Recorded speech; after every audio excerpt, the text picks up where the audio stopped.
একসময় টেস্ট ক্রিকেটই ছিল প্রকৃত ক্রিকেটের সংজ্ঞা। 5 দিনের ধৈর্যের লড়াই, কৌশল আর ক্লাসিক ব্যাটিং বোলিংয়ের মেলবন্ধন ক্রিকেট প্রেমীদের কাছে ছিল আবেগের জায়গা। কিন্তু আজকের যুগে টি-20 ক্রিকেটের ঝোড়ো গতির সামনে কি টেস্ট ক্রিকেট টিকে থাকতে পারবে? বিসিসিআই এর নতুন উদ্যোগ কি এই ধ্রুপদী ফরম্যাটকে ফিরিয়ে আনতে পারবে তার হারানো গৌরব? সবচেয়ে বড় প্রশ্ন, এই নতুন নিয়মের ফলে কি ক্রিকেটাররা আরও বেশি করে টেস্ট খেলতে আগ্রহী হবেন? আগামীকাল 22শে মার্চ থেকে শুরু হচ্ছে 18তম আইপিএল। বিশ্বজুড়ে কোটি কোটি দর্শক রাতের পর রাত জেগে দেখবেন তাদের প্রিয় দলের খেলা। চার ছক্কার বন্যা, শেষ ওভার পর্যন্ত উত্তেজনার রেস ধরে রাখা, সব মিলিয়ে আইপিএল যে আধুনিক ক্রিকেটের রাজা তাতে কোনো সন্দেহ নেই। কিন্তু এই আইপিএলই কি ধীরে ধীরে টেস্ট ক্রিকেটের মৃত্যুর কারণ হয়ে দাঁড়াচ্ছে? আজকের ক্রিকেটাররা কি টেস্ট ক্রিকেটের প্রতি আগ্রহ হারাচ্ছেন কারণ এখানে পরিশ্রম বেশি, ম্যাচের সময়সীমা লম্বা, কিন্তু আর্থিক দিক থেকে টি-20 বা ওয়ানডের তুলনায় পিছিয়ে? যেখানে একজন আইপিএল খেলোয়াড় কয়েক সপ্তাহের টুর্নামেন্টে 10 থেকে 15 কোটি টাকা আয় করতে পারেন, সেখানে টেস্ট ক্রিকেটারদের আয় অনেক কম। এই সংকটের মধ্যেই বিসিসিআই ঘোষণা করেছে এক যুগান্তকারী সিদ্ধান্ত। এবার থেকে আইপিএলের বিপুল অর্থ ঢালা হবে টেস্ট ক্রিকেট এবং ঘরোয়া ক্রিকেটের উন্নতিতে। বিশেষ করে টেস্ট খেলোয়াড়দের আর্থিক দিক সুরক্ষিত করতেই বিসিসিআই এর এই উদ্যোগ। এই নতুন পরিকল্পনার মূল দিকগুলো হলো, বিসিসিআই এর প্লেয়ার কন্ট্রাক্ট তালিকায় খেলোয়াড় সংখ্যা বাড়িয়ে 26 থেকে 30 করা হবে। খেলোয়াড়দের 4টি গ্রেডে ভাগ করা হবে: এ প্লাস, এ, বি এবং সি।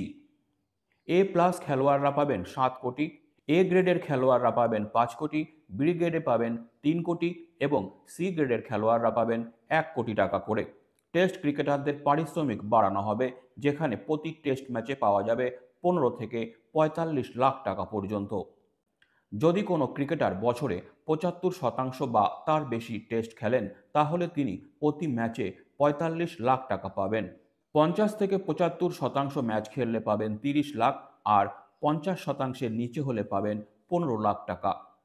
এটা থেকে বোঝাই যাচ্ছে বিসিসিআই এবার টেস্ট ক্রিকেটকে পুনরুজ্জীবিত করতে বড়সড় পরিকল্পনা নিয়েছে।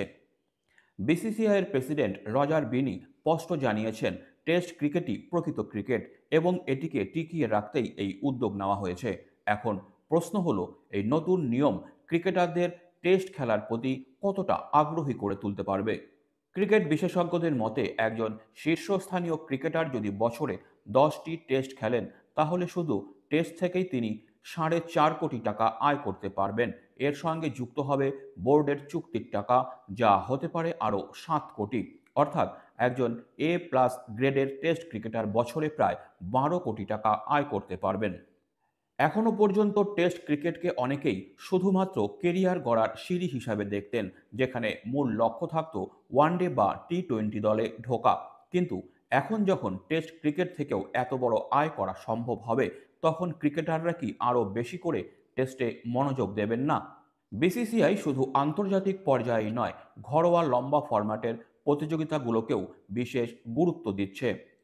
এবার থেকে বোর্ডের প্লেয়ারদের ঘরোয়া ক্রিকেট খেলতে হবে বাধ্যতামূলকভাবে, না হলে বাদ পড়ার ঝুঁকি থাকবে।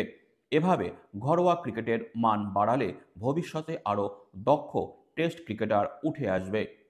তবে এই নতুন নিয়ম চালু হওয়ার পরও কিছু প্রশ্ন থেকেই যায়।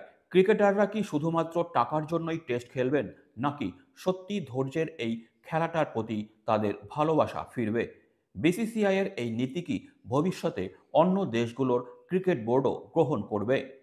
আইপিএল ও টি-20-র জনপ্রিয়তার মধ্যে টেস্ট ক্রিকেট কি আবার নিজের জায়গা ফিরে পাবে? এই প্রশ্নগুলোর উত্তর সময়ই দেবে। তবে এটা নিশ্চিত যে বিসিসিআই এর এই উদ্যোগ টেস্ট ক্রিকেটের ভবিষ্যতের জন্য একটি বড় পরিবর্তনের সূচনা। একদিকে যেমন টি-20 ক্রিকেটের ঝোড়ো জনপ্রিয়তা, অন্যদিকে টেস্ট ক্রিকেটকে বাঁচানোর লড়াই। এখন দেখার বিষয়, ক্রিকেটের প্রকৃত স্পিরিট আবার ফিরে আসে কিনা।